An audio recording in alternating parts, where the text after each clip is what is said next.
Assalamualaikum warahmatullahi wabarakatuh. Bismillahirrahmanirrahim. Terima kasih sahabat-sahabat member melekfinansial.co. Thank you sudah menyaksikan tayangan ini dan terus ikut belajar.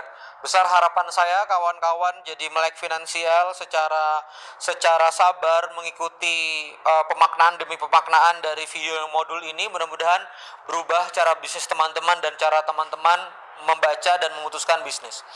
Oke, tadi kita sudah belajar gimana cara bikin neraca ya.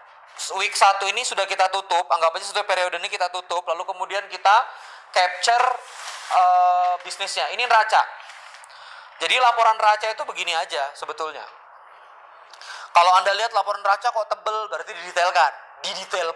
didetailkan.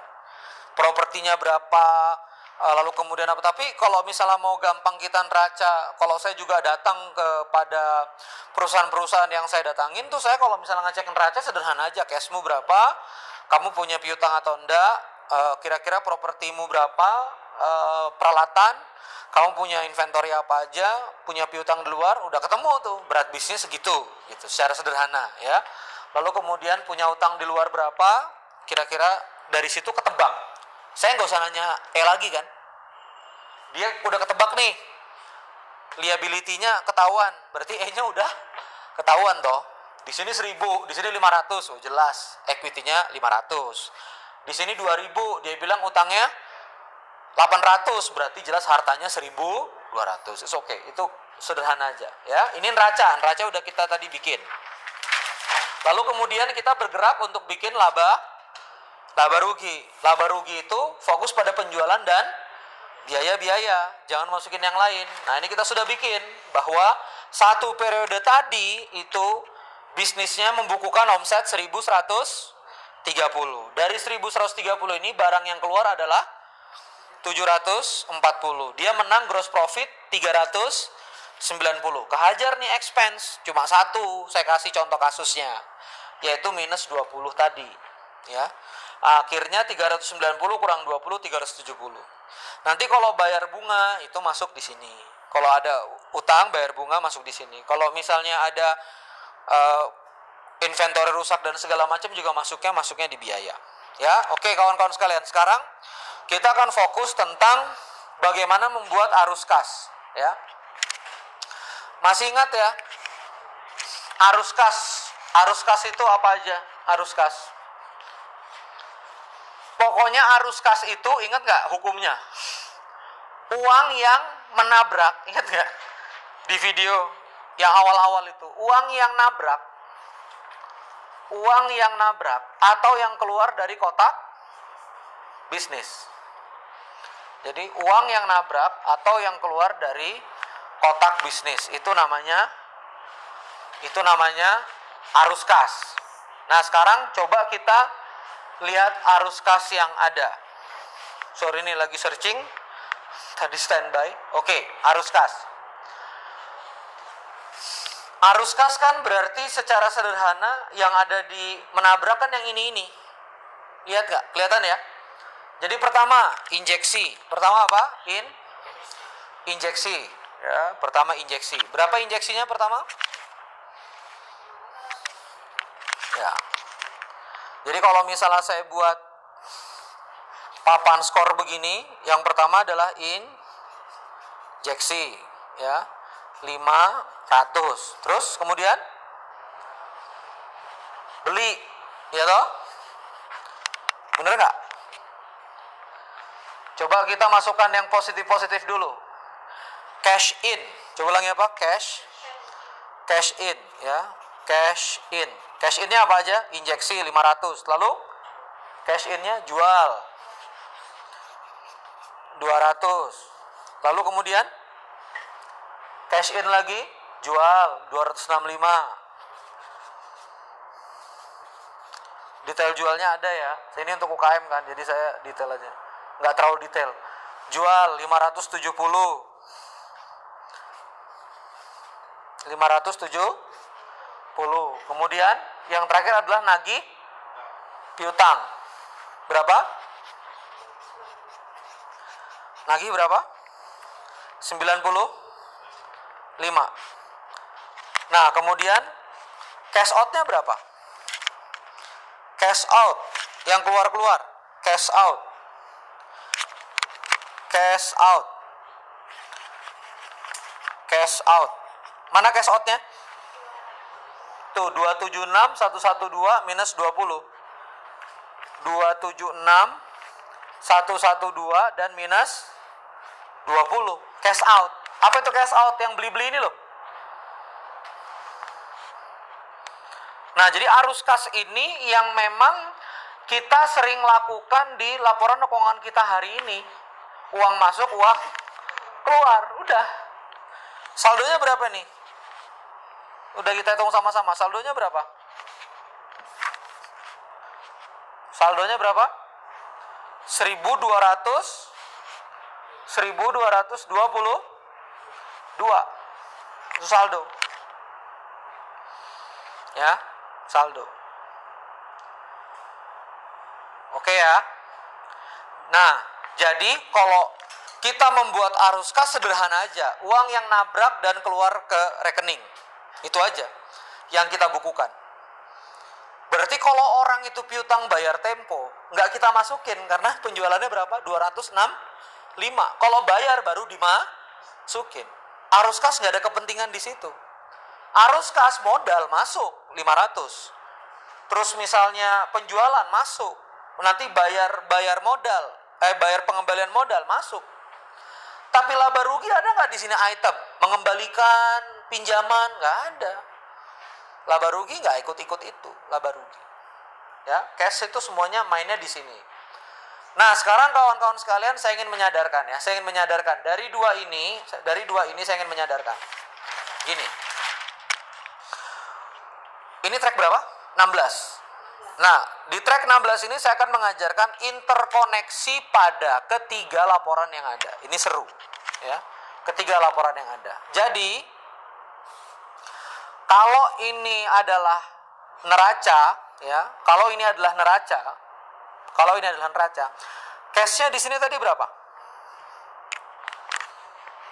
Ya. Cash-nya di sini tadi berapa? 1222 cash-nya. Profit earning-nya di sini berapa? 370. Lalu kemudian di sini kita bikin yang namanya profit loss statement. Ada sales, ada COGS, ada gross, ada operation. Ada akhirnya net. Netnya berapa? 370. Lalu kemudian di sini ada namanya cash statement. Apa? Cash statement. Ya. Ada cash in, ada apa? Cash in, ada cash out, ada saldo. Saldonya berapa? 1222. Lalu di mana hubungan neraca dengan keduanya? Lihatlah keajaiban berikut ini. Cash statement 1222 itu pasti kongruen dengan sisa yang ada di neraca. Ngerti nggak maksudnya? Sama nggak angkanya? Iya kan? Saldo 1222 itu kongruen dengan si saldo di neraca. Lalu net 370 itu pasti sama dengan earning yang ada di equity. Artinya apa? Kalau Anda jadi pebisnis, saya nggak minta teman-teman UKM ini jadi akuntannya terus tim orang accountingnya dipecat. Udah, ibu aja yang ngerjain. Ibu habis ikut melekfinancial.co-nya Kang Randy. No, saya nggak berharap gitu. Tapi apa? Anda bisa baca apa yang ditulis akunting. Ngerti nggak maksudnya? Jadi kalau akunting itu mabok, bikin raca, sisa kas yang beda sama arus kas, itu nggak waras akunting Anda. Loh ini kok beda? Kamu nulis neracanya saldo 1,5 miliar, tapi kok cash in cash out-nya berbeda gitu loh. Dengan periode yang ini neraca periode ini tapi kok berbeda gitu. Iya kan? Kok periodenya berbeda? Kecuali kalau ini beda capture, beda apa? capture neracanya di capture setahun yang lalu. Tapi kalau neracanya di capture sekarang, cash statementnya juga yang update gitu, saldo update, ini harus nyambung. Begitu juga dengan profit and loss, harus apa? Harus nyambung. Nah, ini Bapak Ibu sekalian adalah cara Bapak Ibu membaca 3 laporan yang ada. Biasanya tim akunting kita itu memberikan berapa laporan? 3 laporan. Ini neracanya Bu, ini cash statementnya, ini laba ruginya. Tiga-tiganya ini jadi manfaatnya apa? Neraca untuk tahu berat bisnis, clear. Laba rugi untuk tahu aku menang atau kalah, clear. Cash statement untuk tahu bahan bakar, berapa bahan bakarku, ini cash statement. Nah, saya boleh pinjam ya, Bu, kelihatannya Ibu catatannya bagus. Saya coret-coret enggak apa-apa ya. Ini saya pinjam catatannya Bu Dian. Ini laporan pada 3 tempat. Tapi saya akan berikan di sini sebuah keajaiban. Keajaibannya apa? Yang saya berikan ini kepada teman-teman, ya, boleh saya di zoom dikit. Yang saya berikan ini kepada teman-teman, artinya adalah Rosetta Stone ini, dengan sekali tatap Anda bisa melihat tiga laporan sekaligus dengan sekali tatap. Ya, dengan sekali tatap. Caranya gimana? Nah, ini dia. Saya akan nulisnya di sini saja ya. Nulisnya di sini saja. Oke. Coba ngomong ini, ya. File Excel ajaib. Coba lagi. File Excel ajaib. Ya. Neracanya, mana neracanya kawan-kawan sekalian? Ini neraca. Ngerti nggak maksudnya? Kebaca nggak langsung? Oke, ini neraca. Lalu di manakah laporan laba rugi itu? Laporan laba rugi ada di pojok sebelah kiri di sini. Earning ini sengaja saya tempel di paling pojok. Jadi kalau misalnya Anda punya Rosetta Stone begini, ya, langsung kalau mau lihat profit loss itu langsung berfokus di kolom ini, Bu. Maaf ya, Bu. Nah, paham? Ini namanya PL. Apa namanya? PL statement. Nah, lalu kalau misalnya mau lihat cash statement, ngelihatnya di sini. Ini namanya cash statement. Mau lihat nanti neracanya gimana? Totalin semuanya di sini. Ini namanya balance sheet, BS. Balance sheet statement. Jadi kalau disiplin bikin ini setiap malam, update ini, apalagi sudah ada softwarenya, Anda minta buat yang begini aja, Anda minta tim akunting Anda untuk standar kepada apa yang kita buat, UKM sederhana, itu sekali tatap 3 laporan. Ngerti maksudnya? Profit, gitu? Cashku set berapa, neracaku berapa. Tepuk tangan dong Bapak Ibu. Bener ya? Sah? Sah Budian? Clear ya Budian ya? Sorry Jo, aku coret-coret itu kenang-kenangan ya. Jadi Budian langsung, Budian, Pak Aga, Mas Haryadi, lalu kemudian Mbak Kania di Blender Store. Sekali tatap, cekrek. Itu langsung kelihatan cashku berapa, kemudian cashku berapa, kemudian profit lossku berapa, dan juga neracaku berapa. Itu week 1. Oke, alhamdulillah di track 16 saya harapkan sudah video track 16 ini kawan-kawan sekalian makin seger ya. Ada yang makin seger, ada yang makin gemes sama bisnisnya. Ada yang emosional, ya udah diterima aja lah ya.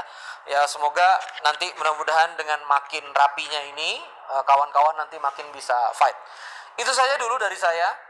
Di track 17 nanti kita akan masuk pada periode berikutnya. Kita di track 17, 18 dan seterusnya akan belajar gimana beli aset, gimana membukukan aset, lalu nanti gimana membukukan depresiasi setelah jeda ya. Jadi kita jeda dulu, nanti kawan-kawan silakan masuk ke video track berikutnya. Terima kasih. Wassalamualaikum warahmatullahi wabarakatuh.